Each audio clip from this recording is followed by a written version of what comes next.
आज हा जो कार्यक्रम मी इथे आयोजित केलेला आहे सोनेरी पहाटकडनं, सोनेरी पहाट आणि माझी ही पूर्ण टीम, आम्ही हा कार्यक्रम नारी प्रेरणा, कारण कसं ना प्रत्येक आपण इतिहासात आणि समाजासाठी ज्या स्त्रियांनी योगदान दिलं, ज्यांनी स्वतःला समर्पित केलं, अशा स्त्रियांना आम्ही इथे प्रेझेंट करणार आहोत. तर आणि काही ज्या समाजातील काही स्त्री आहेत त्यांच्या त्या महिलांचा आम्ही सन्मान पण ठेवलेला आहे आमच्या सोनेरी पहाटकडे. कारण ज्या स्त्रीनी देशातील पहिला शिक्षित होण्याचा मान मिळवला, तिच्यामुळे आज या स्त्रिया इतक्या शिक्षित झाल्या, इव्हन आता जाऊन पोहोचल्या.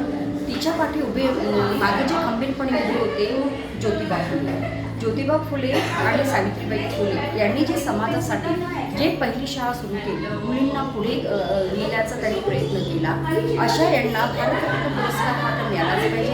आणि मला तरी वाटतं की प्रत्येक गव्हर्नमेंटच्या ऑफिसेसमध्ये जे महात्मा फुले जयंती आहे, सावित्रीबाई फुले जयंती आहे आणि त्यांचा फोटो प्रत्येक शाळा, कॉलेज, सगळ्या गव्हर्नमेंट ऑफिसेसमध्ये, शासकीय आणि अशासकीय कार्यालयात असायलाच पाहिजे.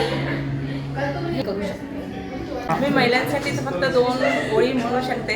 कोमल है कमजोर नहीं तू, शक्ति का नाम ही नारी है, जग को जीवन देने वाली मौत से भी तू भारी है, कोमल है कमजोर नहीं.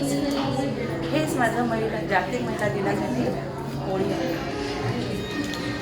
सर्वप्रथम जागतिक महिला दिनाच्या सर्वांना सदिच्छा. आता एक प्रश्न उद्भवला होता की सावित्रीबाईंना भारतरत्न कसा मिळाला नाही अजून.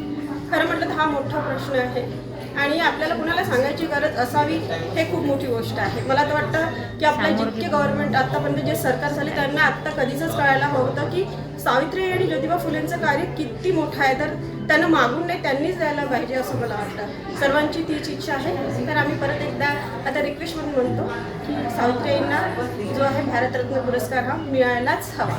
धन्यवाद. दिवस साजरा करतो आपण, कारण महिला या सर्व समाजासाठी, घरासाठी, सर्व देशासाठी एक प्रगतशील मार्ग आहे. तिच्यामुळेच एक स्त्री शिक्षित झाली की सर्व समाज शिक्षित होतो असं म्हणतात.